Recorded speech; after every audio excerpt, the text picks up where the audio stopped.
Hello and welcome to another episode of It Came From the Page. And today, I thought it would be good to do a little bit of an update on what type of horror movies I've been watching. So this is my October watch list, part 2. So yes, starting exactly where I left off last time, we are going from the 8th to the 20th as far as every horror movie I have been watching. Now, honestly, there's been kind of a bit of a snag. There won't be as many movies. I certainly didn't get to daily movies in a lot of these cases, but I still have watched enough movies that I'm well over the count of how many movies I need to watch in October. I will definitely surpass the 31 movies watched in October. I just didn't get to the daily part of the challenge. Not that it's really a challenge. That's just what I like to do, but all the time in October, something sidelines me, and I had visitors, so, I didn't get the daily watchings. Anyways, starting right off, this is a literary adaptation. Yes, this is 1987's The Nest. Now, I quite like the book version, Gregory A. Douglas's The Nest. And I was always kind of interested to watch this movie. The movie has a great looking poster that is very deceiving because unlike the book, the roaches in this are for the most part very normal looking roaches, like they're very normal sized. They put in a whole bunch of random ass species in there, so you got like big old hissing cockroaches and stuff, and like normal little cockroaches. So like there's a whole bunch of like mixes and matches there, but for the most part they are just like little roaches. And like there's great gore in this. I was really liking the gore. I thought some of the performances were fun, but for the most part I was kind of bored because it was really just people killing roaches for like a long time, and it was kind of like all right, so this is just a worse version of that movie.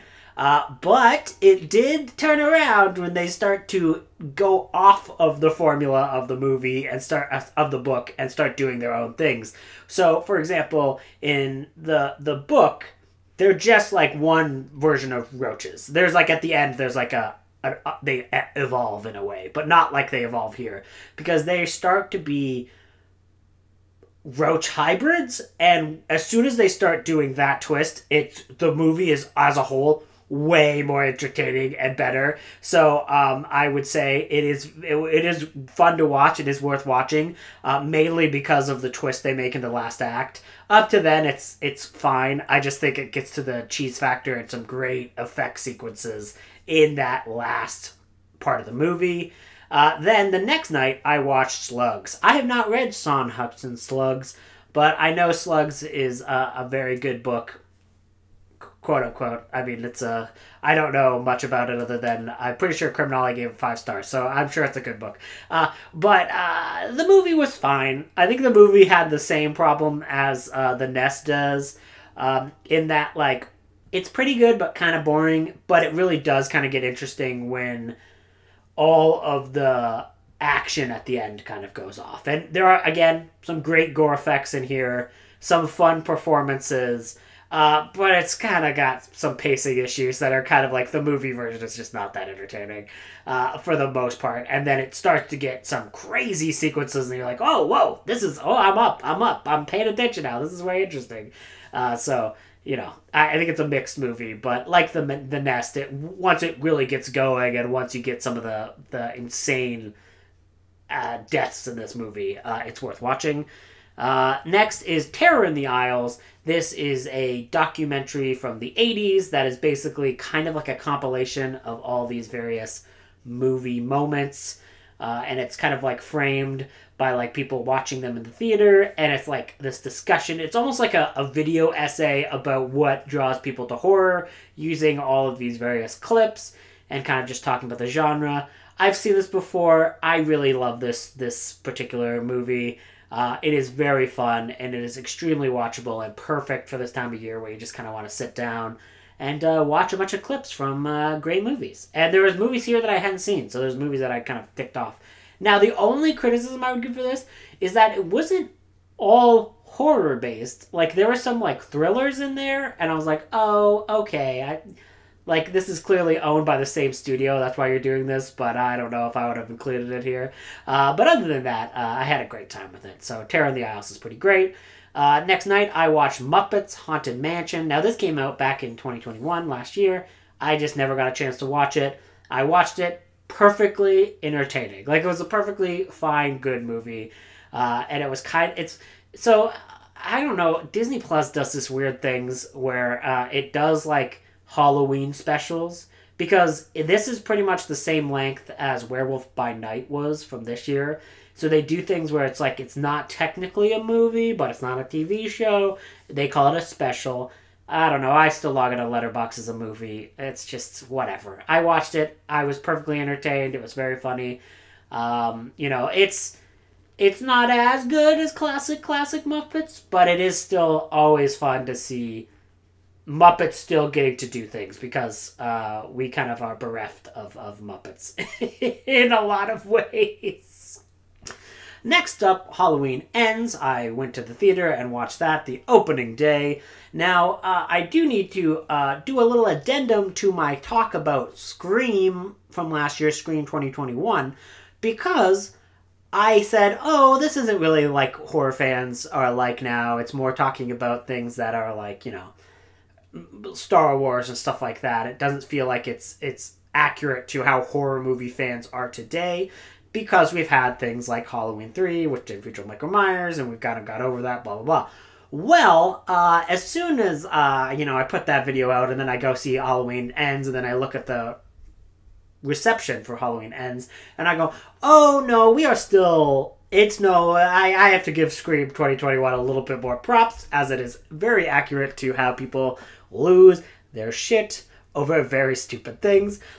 For the most part, Halloween Ends. So I hate Halloween Kills. I think Halloween Kills is a bad movie, like a really bad movie. It doesn't feel very entertaining. Halloween 2018, the David Gordon Green version, it was fine. Like, it's definitely near the bottom of my Halloween franchise rankings. But as I rewatch it, I was like, yeah, it's kind of fine. It's fair. It's whatever. It's like a bad version of Halloween H2O, but I love Halloween H2O so much that I can, or H20, which is what it's actually called, but I and everyone else from my generation calls it Halloween H2O. I don't know how that started. I don't know why we do that, but hey, millennials, am I right? So I've not been a fan of these new David Gordon Green movies in general. And Halloween Ends was kind of a breath of fresh air for, like, the most part. So I would say 2/3 of this movie I really enjoyed, because it's very, very stupid. Like, we are talking, like, the kind of stupid that I love. Like, it's very stupid. None of these characters, like, feel that well defined, and they do decisions, and it's very silly, but it's a silliness that's like a genuine silliness. Like, they're trying to tell a story, and they're not afraid to get goofy and change things up and be a little obtuse and weird and just not give you what you're expecting. And I really did quite enjoy this new flavor they were giving me for the majority of the movie. It kind of reminded me of something like Halloween 5, and which people don't like Halloween 5. Like, people hate Halloween 5. I love Halloween 5 because it is very over the top, very silly, but also very effective, I think. Like, I love the goofy, over-the-top elements of Halloween 5, but then I also do like the performances. I think Daniel Harris gives a great performance in that movie.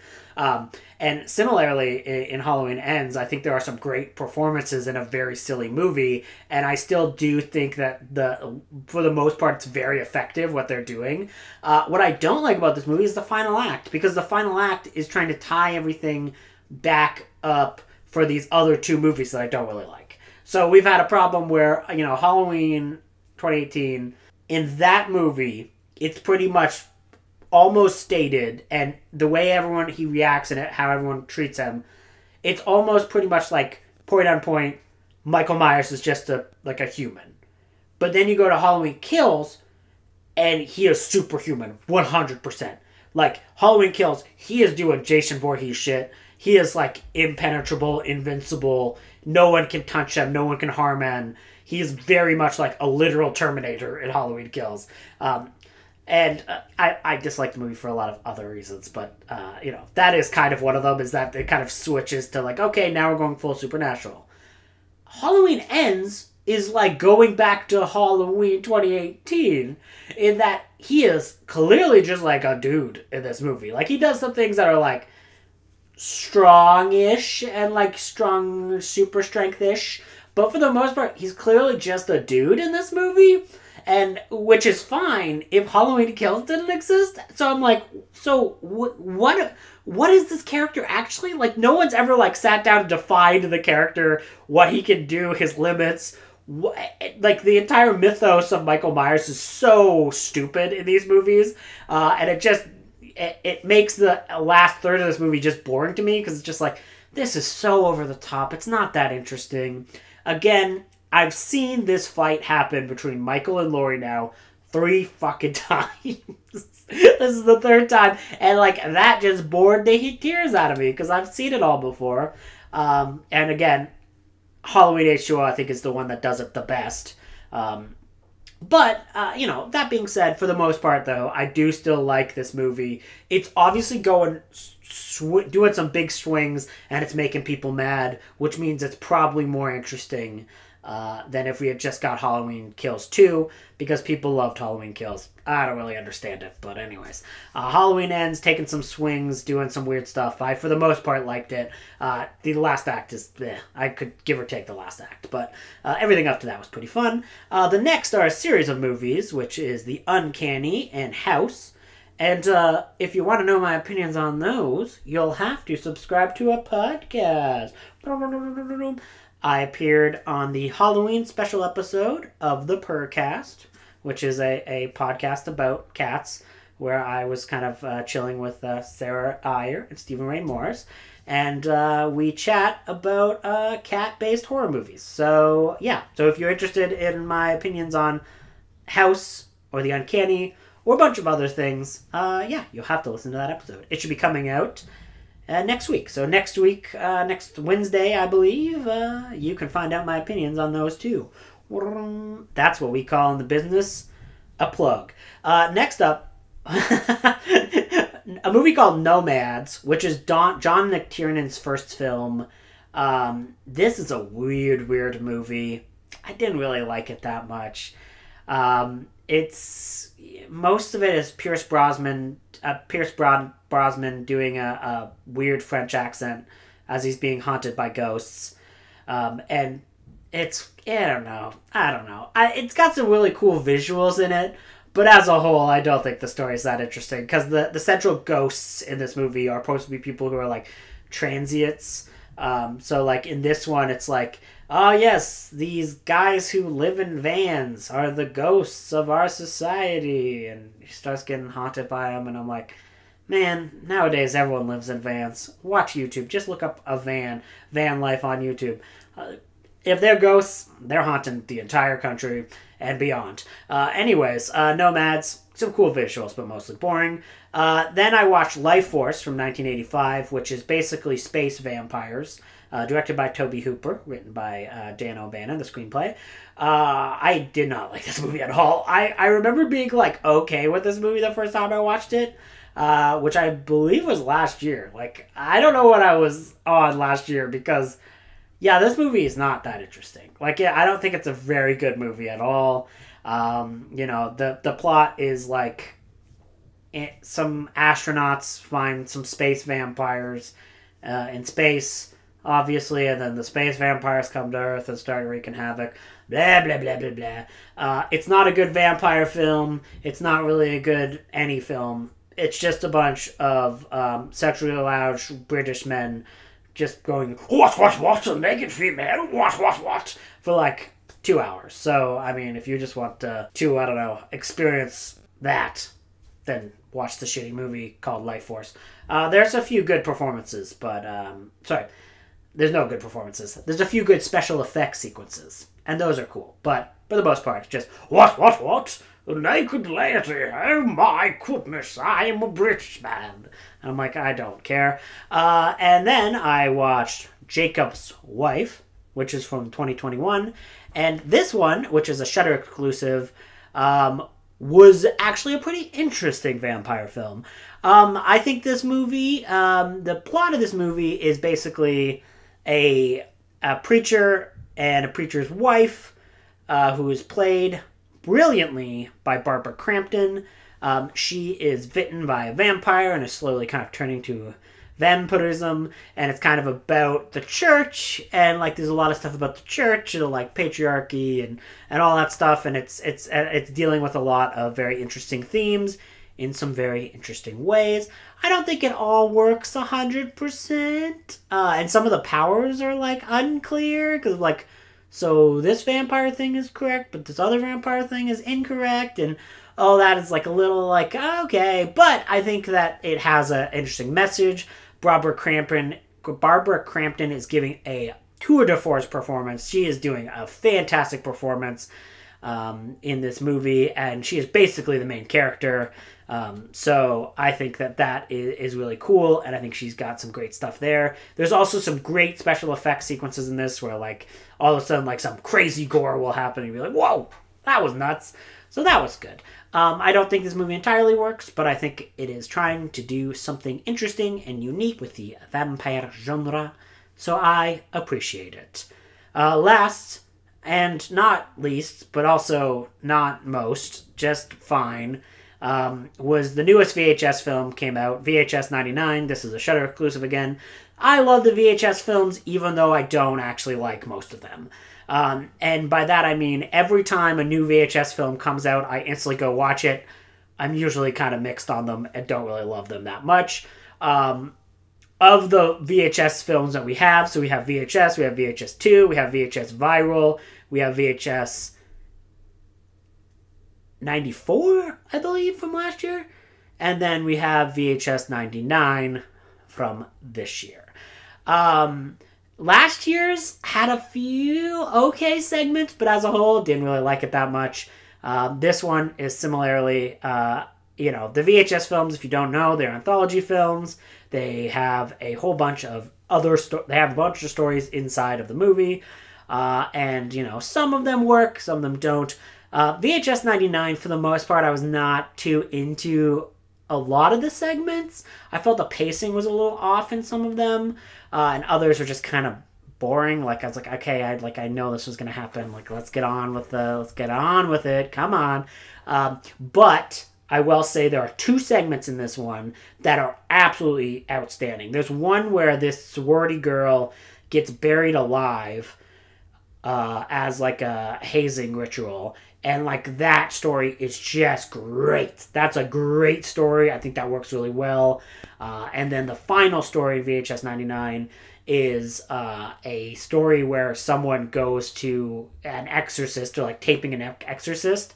And when they are exorcising the ghost, or like the demon, they accidentally also exorcise the the film crew to the same location as they go to the demon. So this film crew gets exorcised back to hell because they were kind of filming an exorcism and kind of got in the way. And it's very good. I think that is a great segment and is the reason why you should watch this movie. It's funny. It's just perfectly paced. It's everything you'd want from one of these segments. The other segments in this movie, they're not bad. Like, I don't think anything is like outwardly terrible in this, but I do think it's a scenario where the final segment is golden, is like really the reason why you should watch this. So that is just some random ramblings about movies. What have you guys been watching as far as horror movies go? Do you have any opinions on what I've watched? I'm sure some of, if not all of you, have very weird Halloween Ends opinions, if the internet is anything to indicate that. So if you do, please just share with me your madness. We're all mad together. We all go a little mad sometimes. And hope you guys have a great day. Goodbye.